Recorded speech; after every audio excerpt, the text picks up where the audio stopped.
જોરદાર, જો કોઈ પણ પાક આપણે વાવી શરૂઆતની અંદર એના મૂળ મજબૂત કરવાનું કામ કરજો. એવું નહીં કે સીધો છોડ આવે. મૂળ મજબૂત હશે ને તો છોડની અંદર તાકાત મજબૂતાઈથી આગળ વધતો જશે.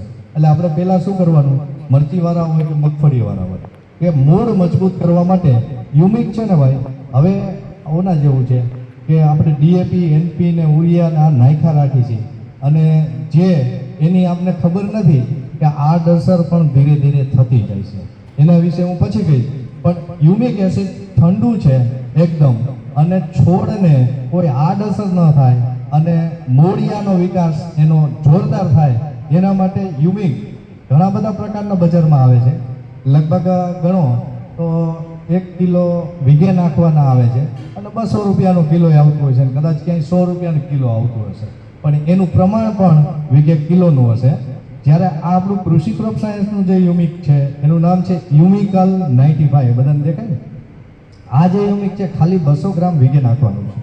પાણી સાથે હોય, ડ્રીપની અંદર તમે હોય કે પછી કોઈ પણ રાસાયણિક ખાતર સાથે નાખવું હોય તો વીઘે 200 ગ્રામનું જ પ્રમાણ છે, બરાબર.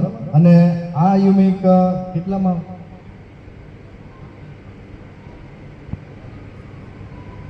400 થી 500 રૂપિયા સુધીમાં કિલો આ વેચાય છે, બરાબર. પણ નાખવાનું 200 ગ્રામ જ છે. બીજું કે યુમિક ખાલી એટલું નથી નાખવાનું, એના માટે આપણે તમને નીચે દેખાય છે સલ્ફર 80%, આ ડોલ પડી છે સલ્ફર 80%. આ બેની જોડી છે.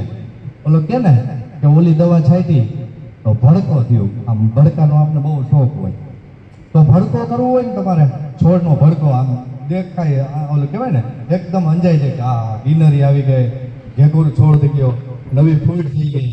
તો એના માટે તમારે કોઈ પણ પાકમાં, કપાસ હોય, મગફળી હોય, સોયાબીન